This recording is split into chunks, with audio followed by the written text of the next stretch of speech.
Hello, fellow human! Welcome back to another Dictator/Pro Revenge videos.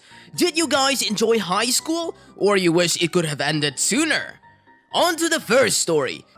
She hated me and made me think I was an idiot. In high school, 10 plus years ago, I was quiet and attentive in class. Teacher liked me. I wasn't popular, but I had good friends. I say all this to explain that high school was relatively calm for me. I played sports, was on the student newspaper, and got decent grades. However, they all changed my second semester junior year. I've always been a voracious reader. My freshman English teacher recommended me I move up to honors English track, so I did for freshman, sophomore, and the first half of the junior year. Then was put into classical literature my second semester junior year.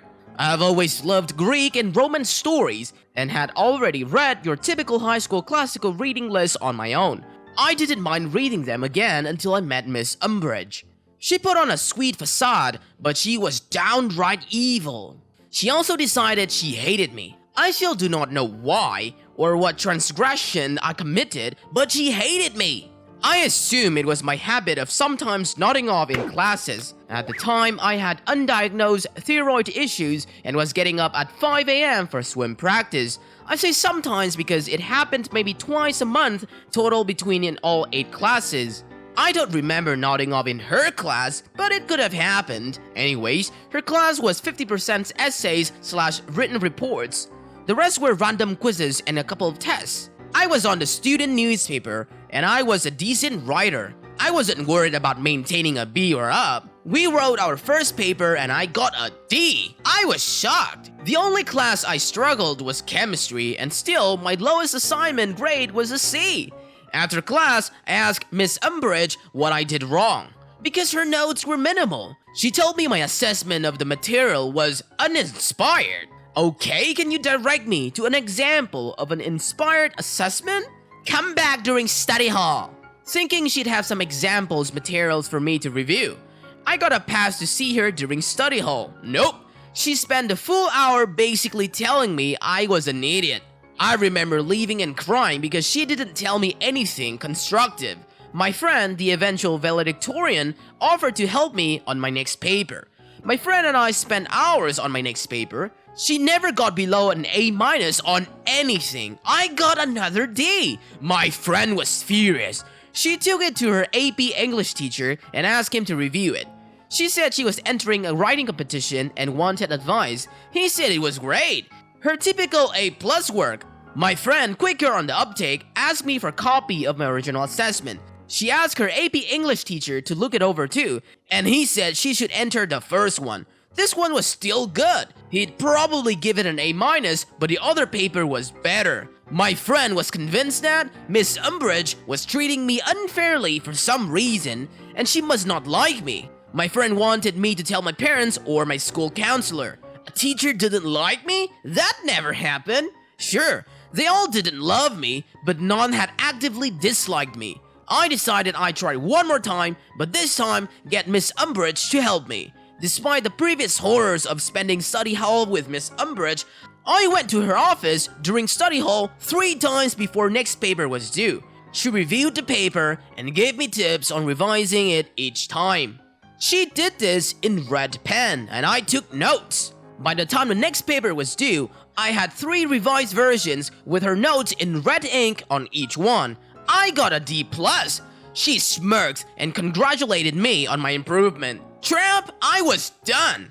My friend was right. This tramp had it out for me and was giving me little crappy grades on purpose. I'm a laid-back person, but I was pissed. Never been before this pissed. I took my paper to my newspaper teacher. Sure, he didn't teach English, but our teacher paper constantly won awards because of his work. I told him I was having trouble in English and could he please look over my paper and give me some advice. He was a little confused as to why I didn't ask my English teacher, but he did it. He also told me it was great, but gave me a few minor changes to make. I asked him if he thought it was a B or better. He said he'd give it an A, not 100%, but a solid A. I went to my friend and we brainstormed. I couldn't request a drop or add anything. This wasn't college. You just don't switch classes at my high school unless the teacher recommends an honor placement. That's not true, said my friend. The football and basketball guys gets moved to easier classes all the time to keep their grades up so they are eligible for games. The athletic director was a friend of my dad, so I requested a meeting with him and my swim coach after school one day. I told them that I was in danger of losing my eligibility to swim because I was pulling a D in a class. I wanted to move classes, but I knew I'd need approval from administration, which I wouldn't get without a good reason. They asked if I had requested help. I explained I had asked for help for multiple people, but my grade wasn't improving. I didn't know what to do. They asked to see my papers. I sat while they read them. They both looked at me confused. Neither of them could understand how those papers were worth only a D. The student VP was brought in. He asked who helped me. I explained to my friend. He knew who she was. Again, future valedictorian. And she had even asked her AP English teacher to look it over for advice. I had also asked my newspaper teacher to help me. Student VP asked if I had ever actually asked my teacher for help. I smiled and handed him the 3 revised versions of papers number 3 with Miss Umbridge red ink all over them. He frowned. AP English teacher and my newspaper teachers were pulled into the meeting. They were each asked to grade the papers. All 3 papers got an A- or better. While this was going on, my dad was called in by the athletics director. My dad was pissed. He demanded I be moved to another class and that Miss Umbridge be put under review. Clearly, she wasn't grading students on their work, but on her own personal opinions. The school administration obviously bristled at the accusations that a teacher was treating students unfairly.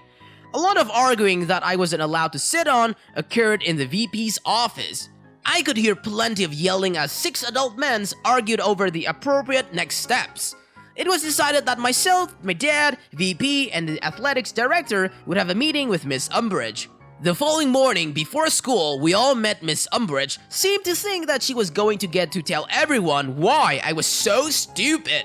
The VP explained that if I maintained a D in her class, I would lose my extracurricular eligibility. And we were all meeting to discuss what to do. She smirked and said I should be moved to the non-honors English track, and I had no business being honors English. I didn't have the aptitude to understand the complex classical literature they were studying, and I probably would need a tutor to even get through basic English. I've never seen my father so red, and I half expect to see steam come out of his ears. VP asked why she didn't try to help me improve. She said it was up to students to put the initiative to get better.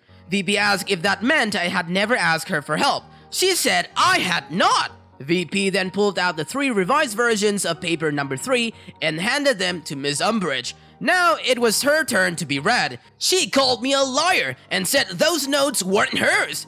Things got heated and I was asked to leave again. I sat outside of the office. This time, the secretary was there and we both heard the shouting. The school was set to start in 30 minutes and they were all just shouting. Then AP English teacher and newspaper teacher were called in again. More shouting. About 5 minutes to start of classes, teachers left and I was called back in. If looks could kill, I have died then and there when Miss Umbridge walked out of VP's office. I was being moved to basic English effective immediately. My current grade would not carry over. I would not need to make up any past assignments. A new teacher would be instructed to grade me only on the assignments going forward. My new English teacher, Miss Honey, ended up being the English department head. She was at least 65 and had been doing this for decades. After 2.5 years of honors English, this class was easier than PE. I barely had to try to get an A, but I refused to let Miss Honey think Miss Umbridge had been right. I tried harder in that class than any other class that semester. I finished projects so quickly that I was asked to tutor a girl struggling in the class. I spent half the class period just helping this girl understand the material. I helped her go from a C- to a B+. I got something like 104% in the class. At the end of the semester, Miss Honey called me into her office during the study hall. She was recommending I return to honors English for senior year. I must have looked panicked because she assured me Miss Umbridge would not be my teacher. In fact, she would not be anyone's teacher. She was leaving at the end of the school year. Miss Umbridge was only in her late 20s and unmarried, too early to retire, and my high school was in one of the best paying school districts in the state. I knew what leaving meant, but Miss Honey still explained that I was put in her class on purpose. The school administration trusted Miss Honey to determine the truth of Miss Umbridge's claim that I was basically a lying idiot. Miss Honey stated very clearly I belonged in honors English. She apologized if her class had not been challenging enough for me. I cried! I mean full-on ugly snot cried. I didn't realize it, but part of me had actually believed Miss Umbridge up until that moment. Miss Honey hugged me and consoled me. I spent senior year in honors English and spent my study hall tutoring Miss Honey's struggling students. To this day, I think about that awful woman fairly regularly. My career is strongly writing-based, and I still worry obsessively over my writing. I hope she never taught again, because she wreaked havoc on my self-confidence. Well, OP's a writer. No wonder this post is so well written. A+ for this post. We have here the second story written by /The Hofstadter. A woman let her dog crap on the airport floor, so I crap on her plans. While walking to my gate at LAX, I noticed a woman whose dog was in the middle of doing its business. The woman was loudly FaceTiming with her back to the dog, so I assumed she didn't notice. That was likely the thought shared by the gentleman who tried to get her attention. "Excuse me, miss," he said in a polite tone. The woman glared at him. "Your dog," he sheepishly continued, pointing to the mid-poop pup. The woman rolled her eyes and went back to FaceTime as the man slinked away, seemingly embarrassed. "Some people," she bellowed to her FaceTime companion with no hint of irony, "are just so damn rude." When her dog finished, the woman started walking away, leaving everything right on the airport floor. Another woman tried to stop her. "You're not going to clean that up?" she asked, as shocked as the rest of us were. "They have people for that?" the offender replied, disappearing into the crowd as much as someone yelling into their phone can disappear into a crowd. I stood near the pile and warned people to walk around it while someone else got a maintenance worker's attention. No one said anything. We're so shocked that anyone could be that horrible. When I got to my gate, the woman was there too. Great, we're both going to Tokyo. When I travel abroad, I get embarrassed by other Americans doing things 100 times less embarrassing than leaving animal feces on the floor of an airport. To make it worse, her dog was now barking at everyone who walked by. I have nothing against people flying with their dogs, I do it often, but it is a privilege I take seriously. My dog is well trained and behaves better than most people. He certainly behaves better than that a-hole. Speaking of a-holes, there's a pet relief area inside LAX, past security, just 2 gates away from where the party pooper let her dog to go down.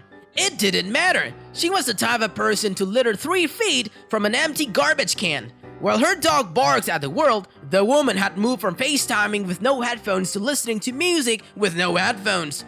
I don't like to throw around the word sociopath, but I don't know how else I could explain just how selfish and terrible of a person she was. I'd bet her car was somewhere in long-term parking, parked across 3 spots with paint on the bumper from child's bike she hit without leaving a note.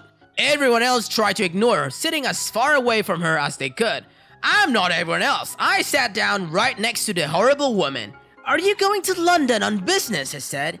"I'm going to Tokyo," she responded gruffly, annoyed that I interrupted her DJing. "Oh," I said, "then you better hurry. That flight got moved to gate 53C. This is the flight to London." I figured I could give her a little moment of panic as payback for how terribly she was treating everyone.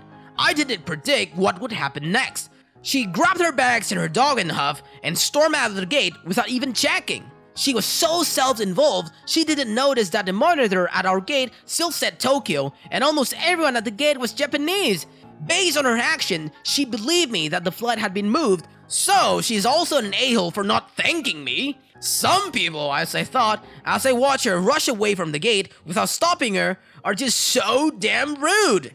The flight to Tokyo was at gate 69A, so the 53 gates were on the other side of the next terminal. And I felt guilty, knowing that she probably berated some poor clerk who had to explain to her that there was no gate 53C.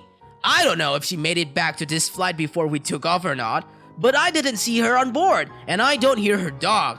Her missing her flight was not my original intention, but it could have been a fine punishment for her, being so rude to everyone and making a low-paid stranger clean feces off the floor.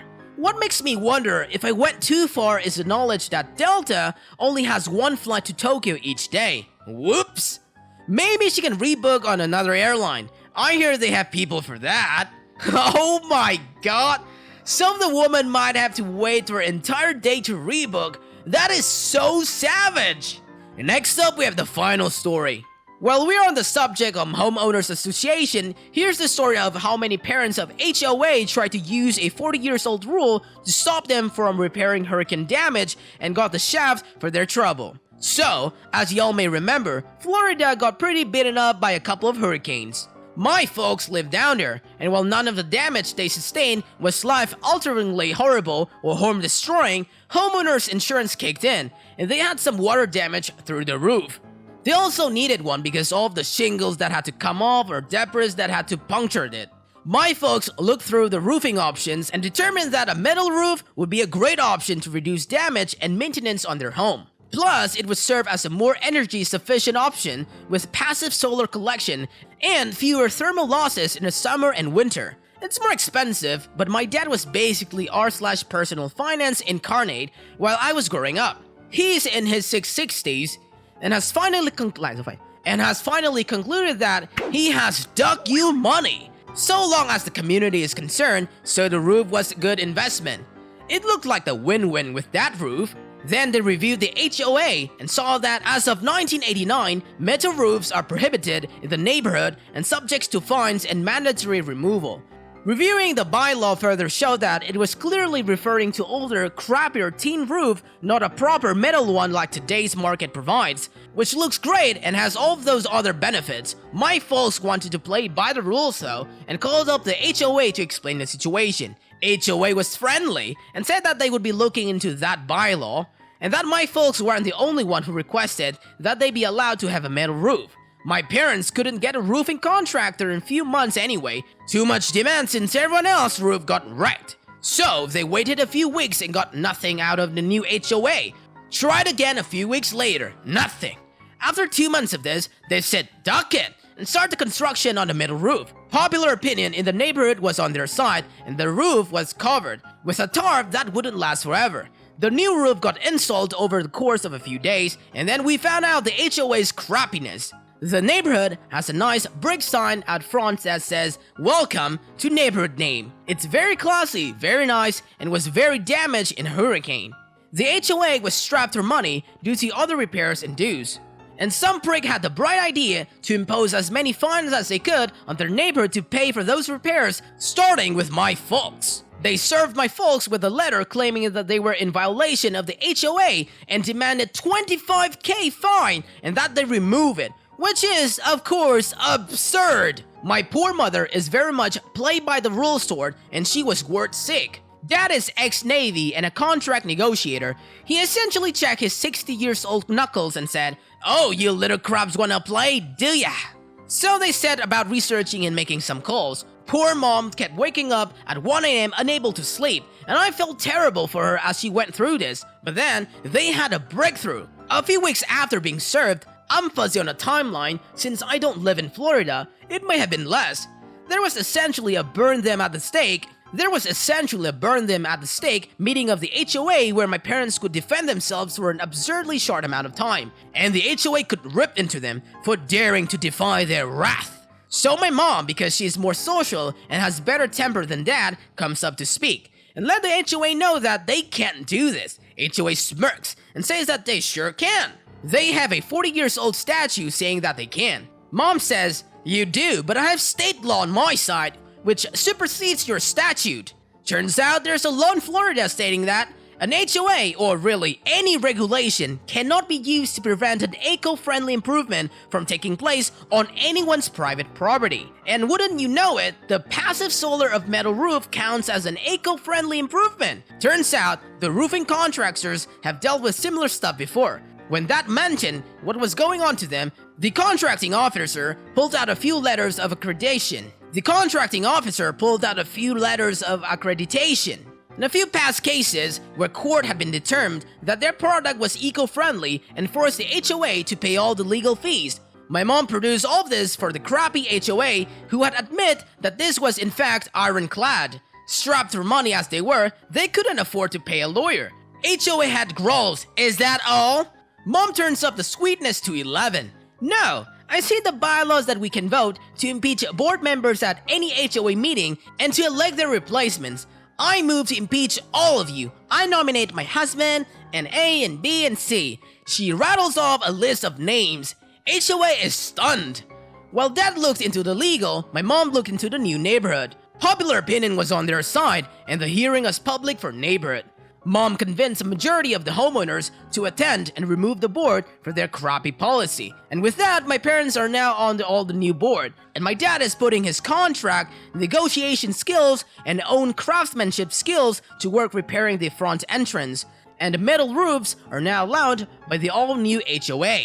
That's it for today, fellow humans. Thanks for watching. Be sure to leave a like, comment, and subscribe. See you guys next time.